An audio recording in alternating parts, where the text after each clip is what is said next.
Salam sejahtera pelajar, saya Cikgu Kartik, Guru Pengajian Perniagaan, Pusat Tingkatan 6 SMK Tinggi Setapak Kuala Lumpur. So, hari ini Cikgu nak bincang satu bahagian yang penting iaitu tips dan strategi menjawab soalan esei panjang dalam Pengajian Perniagaan STPM semester 1. Esei panjang ni adalah soalan yang membawa markah yang banyak ya, iaitu minimum 15 hingga 20 markah. Okey. Jadi cara menjawab ni kalau you buat strategi yang betul atau kaedah yang betul, kamu akan dapat markah yang tinggi. Okey, dan bahagian ni lebih mudah untuk skor berbanding dengan kajian kes. Okey, so cikgu akan terangkan apakah strategi atau teknik yang patut kamu gunakan untuk menjawab dan juga soalan-soalan yang popular dan soalan-soalan yang kerap ditanya dalam bahagian esei panjang. Okey. So, dalam bahagian B ni ada 3 soalan kan. Soalan 11 ialah soalan kajian kes. Soalan 12 dan soalan 13 adalah esei panjang. Okey, dan kamu kena pilih mana-mana satu. Okey, pilih mana-mana satu. Kalau jawab dua-dua, pemeriksa hanya bagi markah untuk soalan yang pertama saja. Okey, so jangan jawab dua-dua, pilih satu soalan saja, sama ada soalan 12 atau soalan 13. Okey, buat pilihan yang bijak. Tengok soalan mana yang kamu dapat beri fakta yang banyak. Okey, sebab markahnya sangat tinggi ya. Okey, so bilangan markah yang diperuntukkan ialah 15 hingga 20 markah. Okey, 15 hingga 20 markah. Okey, dan dia perlukan 4 hingga 6 fakta. Okey, minimum 4 sehingga 6 fakta. Ada kalanya mungkin 3 fakta saja, dia bergantung pada soalan. Tapi berdasarkan analisis soalan-soalan yang lepas, dia perlukan 4 hingga 6 fakta. Okey, dan dia melibatkan 2 jenis fakta, iaitu fakta khusus dan fakta umum. Okey, fakta khusus maksudnya fakta yang ada disebut dalam sukatan pelajaran. Contohnya faktor-faktor pengeluaran.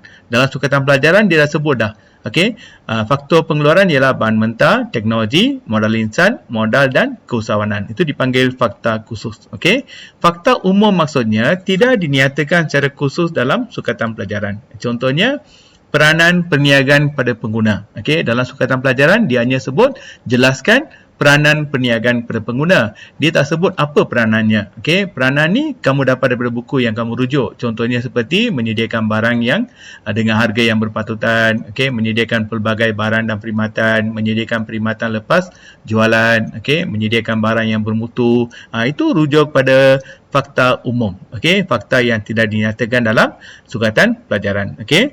So tumpukan pada tajuk-tajuk seperti jenis. Okey, misalnya jenis-jenis pengeluaran. Okey. Peranan, cabaran, proses, faktor, langkah, alat, konsep, pendekatan, strategi, prinsip, kaedah. Okey, tumpukan pada bahagian-bahagian ini dalam sukatan pelajaran yang biasa keluar dalam esei panjang. Okey, dan tumpukan juga kepada bahagian sukatan pelajaran yang ada 4 atau lebih fakta khusus. Okey, ini sebagai panduan saja. Mungkin dia akan tanya 3, tapi berdasarkan analisis biasanya dia perlukan 4 hingga 6 fakta. Okey. Okey, pastikan jawapan anda dibuat dalam bentuk perenggan. Maksudnya satu perenggan mesti ada satu fakta, 2 hingga 3 uraian dan satu contoh. Contoh ni perlu kaitkan dengan situasi yang diberikan. Kalau tak ada situasi, berikan contoh yang sesuai. Okey. Dan kalau soalan yang melibatkan proses, make sure semua contoh ni contoh yang berkaitan dengan satu perniagaan. Okey, atau satu jenis pengeluaran ya.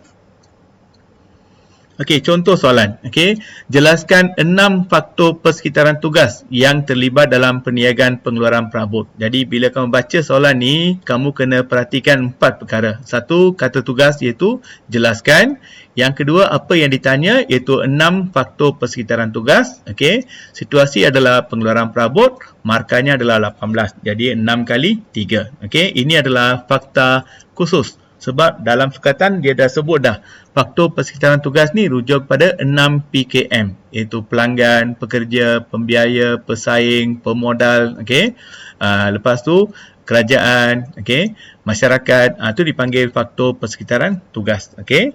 2, jelaskan 5 faktor pengeluaran yang terlibat dalam sebuah kilang perabot. Ini pun fakta khusus. Okey. So 5 kali 4 20 markah. Okey. Jelaskan 5 faktor persekitaran umum yang mempengaruhi sebuah perniagaan makanan segera. Yang ini pun fakta khusus. Apa dia persekitaran umum?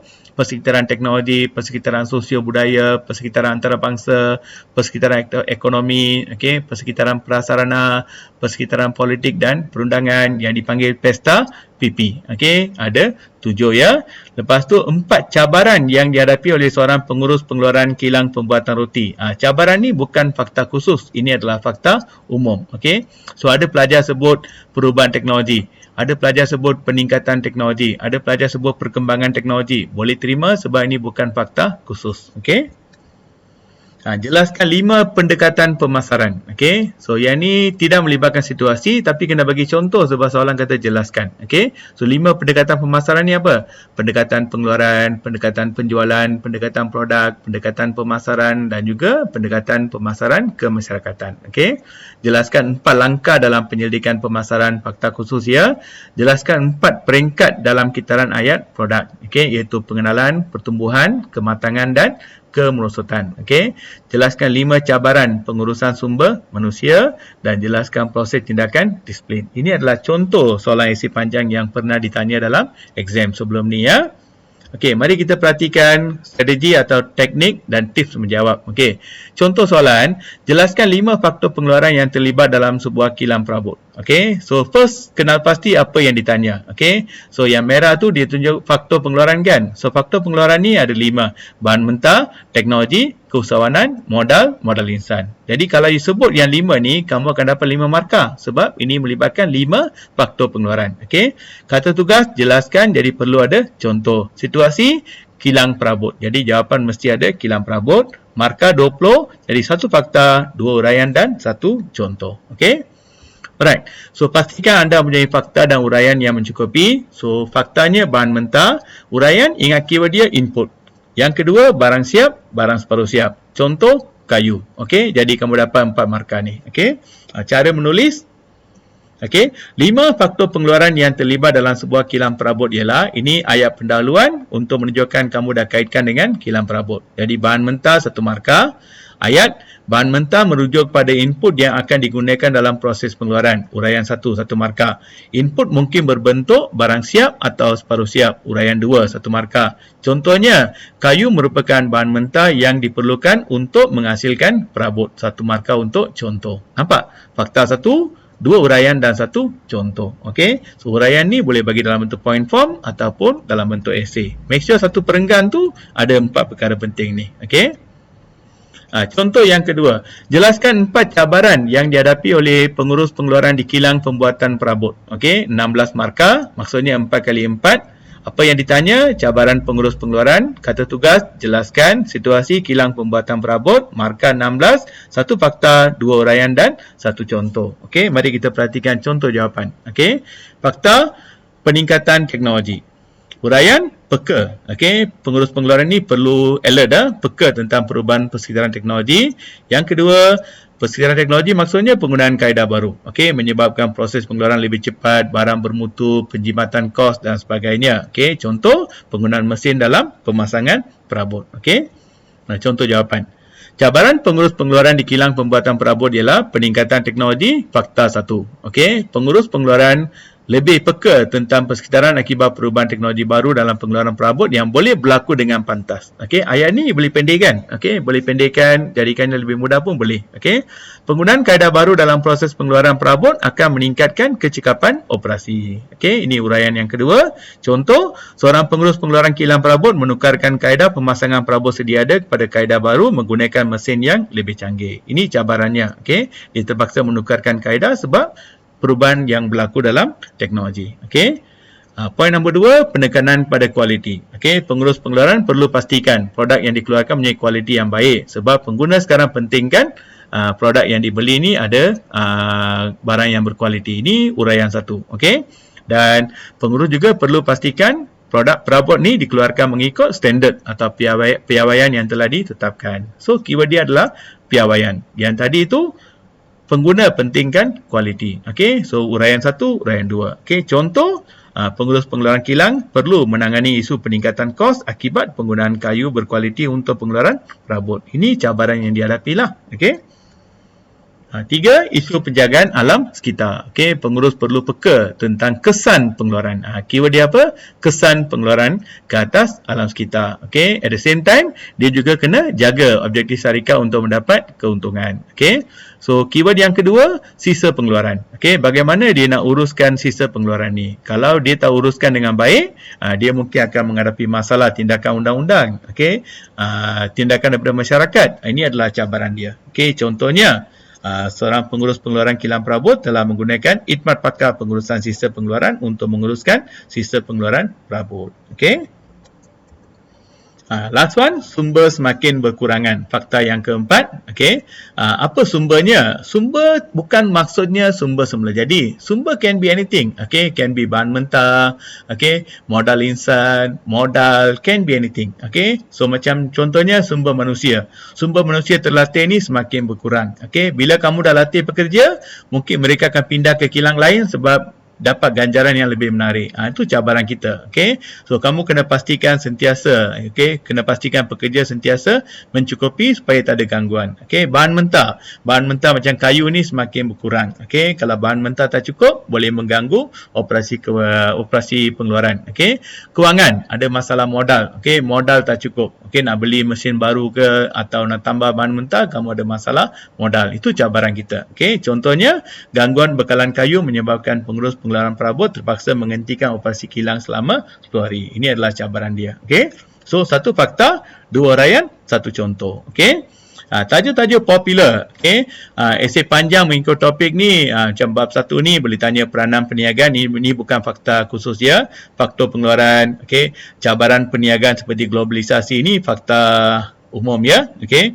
Proses perniagaan, fakta khusus. Okey. Faktor persekitaran umum, fakta khusus. Kena sebut word by word Okey, tanggungjawab perniagaan pada pihak berkepentingan, okey, pelanggan, pembekal, pembiaya, okey, ataupun mungkin soalan tanya pengaruh, okey, pengaruh pihak berkepentingan, okey, aktiviti perniagaan berasaskan pengeluaran, fakta khusus, okey, perkhidmatan, fakta khusus, tahap khusus yang ni belum pernah keluar dalam esei panjang. Okey.